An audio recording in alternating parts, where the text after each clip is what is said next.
Assalamualaikum warahmatullahi wabarakatuh. Tabi pun. Perkenalkan, saya Khalifatul Jannah, guru matematika di SMP Muhammadiyah Ahmad Dahlan, Kota Metro Lampung. Berikut ini praktik baik yang telah saya lakukan di SMP Muhammadiyah Ahmad Dahlan, Kota Metro Lampung terkait pembelajaran berdiferensiasi pada mata pelajaran matematika. Apa itu pembelajaran berdiferensiasi? Pembelajaran berdiferensiasi adalah pembelajaran yang mengakomodir kebutuhan peserta didik. Dalam kegiatan belajar, guru memberikan perhatian terhadap keunikan karakteristik peserta didik yang berbeda-beda, sehingga tidak bisa diberikan perlakuan yang sama antara satu peserta didik dengan peserta didik yang lainnya yang berbeda karakteristik. Pembelajaran berdiferensiasi memungkinkan siswa untuk memilih apa yang mereka ingin pelajari, bagaimana cara belajar, dan produk belajar apa yang ingin dihasilkan. Tetapi tentu saja ada batasan-batasan yang harus diperhatikan. Disinilah tugas guru untuk memberi arahan berdasarkan kurikulum yang berlaku. Mengapa guru perlu melakukan pembelajaran berdiferensiasi? Hal ini dikarenakan peserta didik memiliki kemampuan yang beragam, sehingga perlu dilakukan pembelajaran berdiferensiasi untuk memenuhi kebutuhan belajar peserta didik. Adapun aspek kebutuhan peserta didik yaitu kesiapan belajar, minat, dan profil belajar peserta didik. Di setiap pembelajaran, saya mencoba membuat peserta didik merasa nyaman, semangat untuk belajar seperti memberikan motivasi, melakukan ice breaking, dan bermain game. Semangat, semangat, selalu semangat. Siap? Siap. Semangat. Semangat, semangat, selalu semangat. Sekali lagi, semangat. Semangat, semangat. Menari di atas menara. Nah, sekarang lakukan gerakannya menara. Oke, dengan tangan. Waktunya hanya 2 menit ya, permainan gamenya. Waktunya ya 2 menit. Oh iya berarti. Oke, ada yang sudah habis waktunya? Skornya berapa? Ada yang sudah habis gamenya? Yang bawah, yang ada gambar itunya. Ini. Iya. Setelah mereka merasa senang, suka belajar matematika, selanjutnya saya merancang bagaimana strategi dalam pembelajaran yang akan dilakukan. Untuk memetakan gaya belajar peserta didik, saya memberikan tes diagnostik non-kognitif berupa pertanyaan-pertanyaan yang nantinya dapat membedakan peserta didik yang memiliki gaya belajar audiovisual dan kinestetik. Pada proses pembelajaran untuk materi fungsi kuadrat, peserta didik dikelompokkan berdasarkan gaya belajarnya untuk berdiskusi, menyelesaikan masalah pada lembar kerja peserta didik atau LKPD. Bagi peserta didik dengan gaya belajar audiovisual, menyelesaikan masalah untuk menentukan pengaruh koefisien dan konstanta pada fungsi kuadrat dengan mengamati gambar-gambar pada LKPD yang telah disiapkan oleh guru. Dan peserta didik dengan gaya belajar kinestetik menggunakan aplikasi GeoGebra. Ini di sini dong.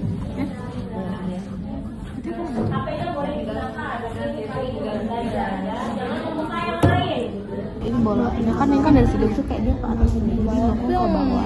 Oh, melengkung ke bawah ya? Iya. Bisa nggak sih kamu kecilin? Nggak bisa ya? Gini. Enggak, kecilin. Oh, gini. Dicubit. Ah.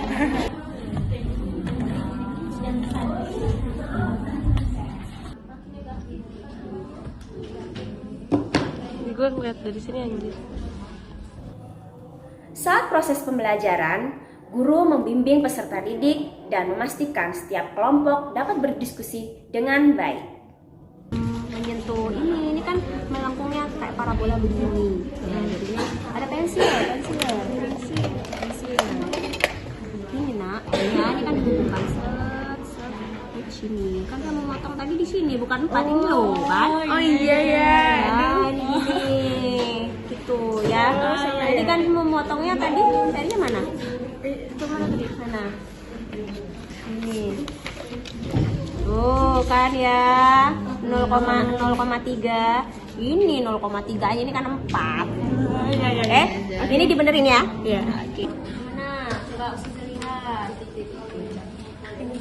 Ini benar nggak? Yang teliti ya menghitungnya ya. Nah ini kan sudah ketemu nilai x-nya. Nah berarti titiknya kalau memotong sudut x, y-nya 0, berarti titiknya berapa?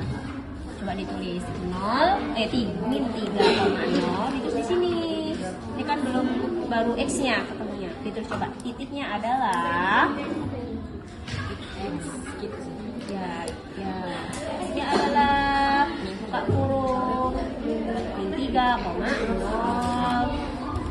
dan berapa ini x-nya 1 ya, dan 1, nanti yang ini juga dicari ya, ditulis juga ya.